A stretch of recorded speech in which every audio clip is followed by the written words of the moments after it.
1340 96.5 KVGC. On the phone, Douglas Viviani from Everything Old is New Again. Tonight, he and David Cohen hold down they anchor our evening programming, starting with Everything Old is New Again, and then we've got When Radio Was, old-time radio shows, which, you know, Douglas has picked up legs. People love that. Well, not that they don't love. Well, they picked up legs because they've been introduced to it. Yeah, because it follows through. Right? Yeah, I mean, well, because they're listening to Everything Old is New Again, and then it just, you know, they stay on and they hear the next show. And I'll take credit for that. I don't know if it's true, and, you know, we'll go for it. I'll take credit for Jack Benny's success. Why not? Yeah. Anyway, hey. Those are great shows. I enjoy that. It's a good, you know, good change of pace. It certainly is different than what's on the radio now. You know. Do you ever sit around and listen to radio drama? In fact, I think I'd promised to send you some. Have you tried to introduce Angelica or Leo to radio dramas at all? Yes, I was a big fan of Radio Mystery Theater. CBS Radio Mystery Theater was on, in the 70s, right? Yeah, E.G. Marshall was the host. Yeah. And they have all 1,300 of those episodes on YouTube you can listen to. So I've turned that on with the kids. But they're 45 minutes, you know, without commercials. And I listen to it with them, try to listen before they go to bed sometimes. Problem is they're not awake for the entire 45 minutes. So it takes a long time, 6 or 7 seatings to get through these. But I have. And then when Radio Was, is actually a good idea to try to get them to listen to that a little bit. Yeah. You know, quick little things would be good to get them started, like a quick intro of an Abbott Costello show or Jack Benny or something like that, you know. Well, speaking of getting started, this is the time of year when, as a child, it was a. Just listen to my intro on this, okay? It's a time of year you looked forward to, but actually didn't look forward to. You looked forward to it because you knew that the latest edition of the TV Guide would come out with all the fall shows. Remember that? Yes. Remember big old thick TV Guide? And then also, but it would be the beginning of school. Right.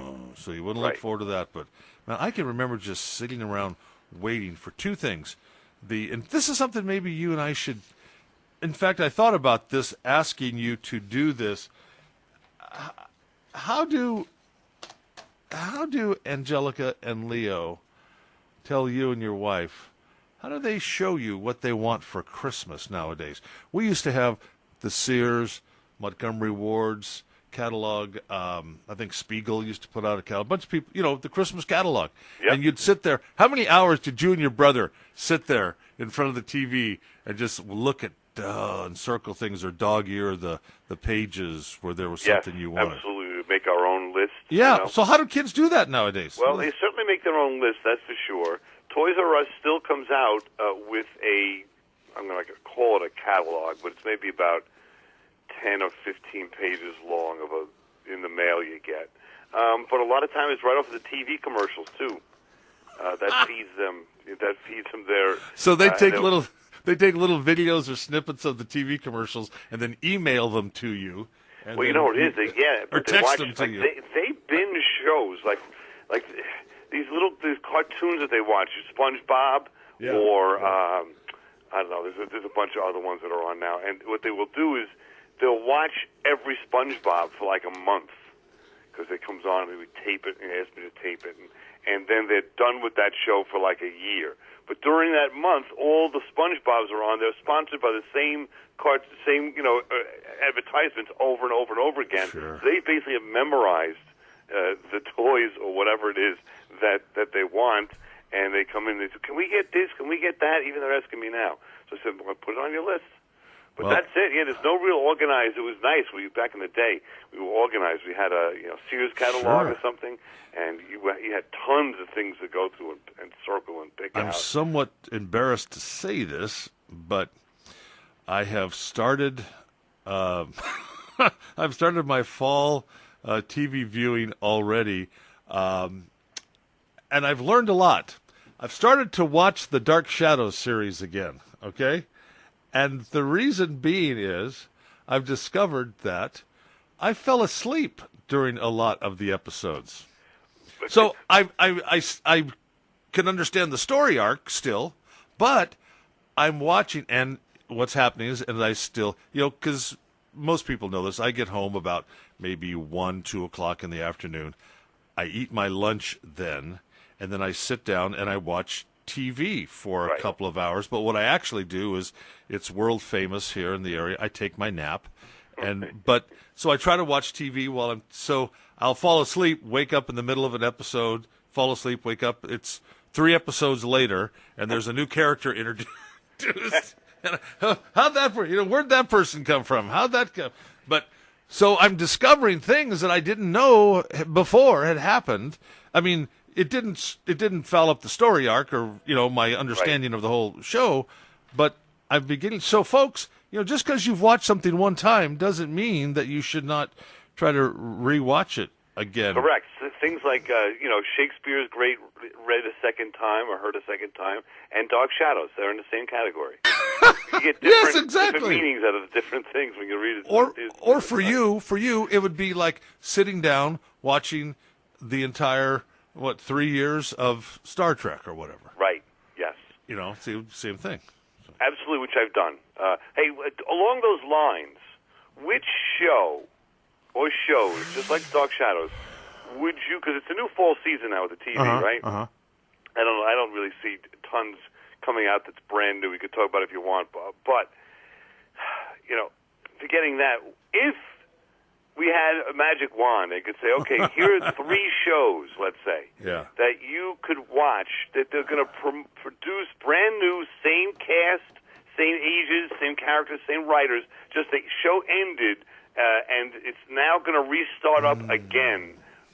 Which 3 would you want to see on the calendar? You would no can't miss TV for you for all time. So this is all time, and the cast would be the same as they were when the show went off the air. Yep. Wow. Just continuing the series. It ended too soon, or it ended, but we didn't want it to end.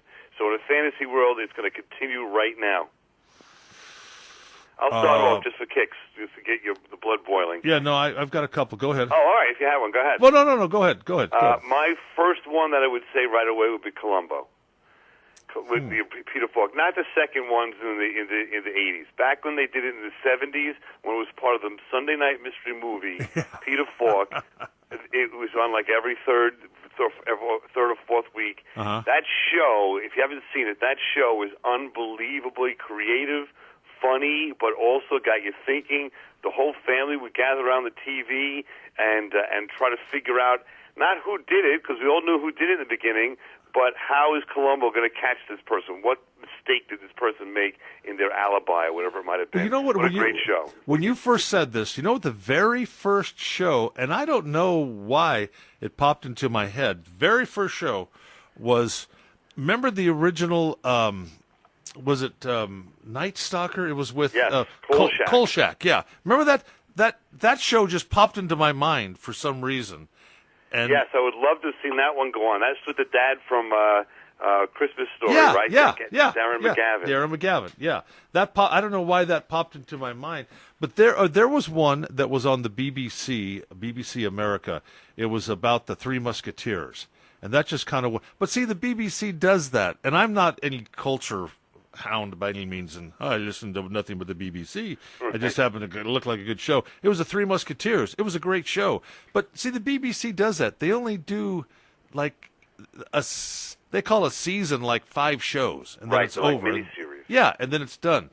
So I would have liked to have seen that go on. But boy, Douglas, because I would have to think way back, and another one that just popped into my mind. So it was Kolchak, Night Stalker. That one popped in my mind, and then also at the same time, but I don't know if it would be relevant. I mean, the jokes they would have to change was Laugh-In. Would you like to see a modern day Laugh-In? I would like to see Laugh-In modern day. That would be interesting to see what they do. I don't know if it would be politically correct or not, but just that's along those same lines as like All in the Family in a way. Like politics were something that you could laugh about, you could have fun with, you could discuss, and in a comedy setting, and you wouldn't get your library card taken away from you for one position or another, like we do now.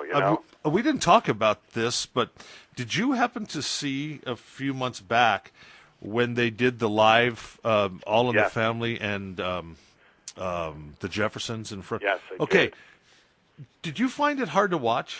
I did. I was wondering what someone that was younger that never saw these shows thought of those episodes. How do I say this? The Jeffersons were a little better, I think, done. Those characters are so iconic for someone that's seen the characters portrayed by the original people. I don't know that you could replace them too well or do it over again. I don't know. What do you think? It was awkward, right? It was awkward to watch it. It was just awkward, and maybe that's good. Maybe we don't need those shows anymore, or maybe we're in need of those shows right now. I don't know. Yeah. I mean, seriously. I mean, you can go on both sides of that. I think we need them, but maybe not the exact show with different actors, although that's the best we could possibly do because the other actors are gone and grown up and all. Yeah. But something along those... what comes the closest? I don't know, Blackish or something that where they hit topics and they still put a smile on your face. I mean, we're too serious about things and closed-minded. I think about especially politics and all that, and like the Adams, the All in the Family, it really hit all these topics, and it was screaming and yelling at each other, but you still loved the characters, and everybody loved each other at the end, or at least you felt that, and you could put a smile on your face and turn the TV off and still talk about the topics they were talking about, and have a drink with or a dessert with somebody too, and not yell at them because they had a different opinion. See, I kept looking at Woody Harrelson was Archie and Marissa Tomei was Edith, and I kept looking at him going, they don't look the same. He's trying to be Archie Bunker, but he's not Archie Bunker. But I think it was a brilliant piece of TV, to be honest with you. I think they're doing it again. Oh, are they really? Oh. That's what I hear. Yes. I think it's a great idea, a great try. I just think maybe they need to rehearse it more. They need to. It's hard because these people had such chemistry.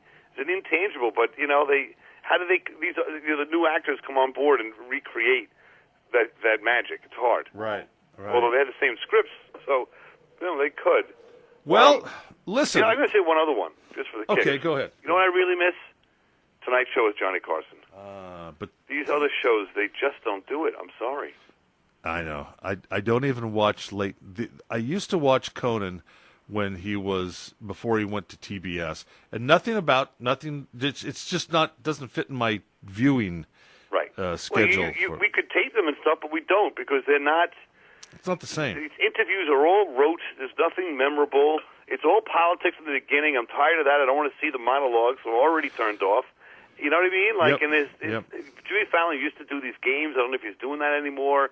And you know what? The Hollywood celebrity is a boring character these days. I wonder if maybe we're just getting old. It's not possible. In our demographic anymore. It's possible. I mean, do you like? I used to see who was going to come on, Carson, and get excited to stay up and go watch it. Yeah. Who do you really want to see interviewed?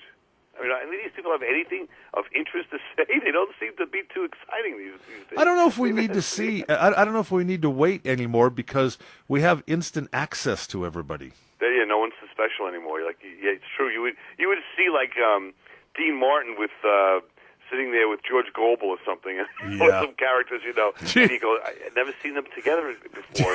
Have you ever seen that clip where Dean Martin is smoking and he keeps flicking his ashes into George Gobel's drink, but only he and Johnny Carson know it, and George Gobel doesn't know it, and he keeps that. Yeah, it was great stuff. You don't see stuff like that anymore. See? That's what you and David ought to bring back, a show like that, Yes, with all the celebrities, and that stay around. Like, I guess James Corden does the closest. He has all the three guests on his couch at the same time. But in other words, it was like watching Jimmy Fallon or whoever, and the main guest would stay and just move down the couch. You'd have Sinatra sitting there with somebody selling, first-time TV show, making jokes about the guy. Do you ever watch Graham Norton again from the BBC? Yes, he does the same thing. He brings something different to the party. Yeah, and he actually brings all of his guests on on the couch at the same time too. Exactly. He's done the exact same thing that Carson did. Yeah. Well, anyway, let's see. Oh, hey, are we going to have another season? Have they found something? Did you have the nerve to bring it up to our boy, or what? I have. Kevin Burns is on this week. I will be bringing that up. We will find out tonight whether there's going to be a new season and whether it's worthwhile to watch of The Curse of Oak Island. All right. Kevin Burns is the driving force behind that.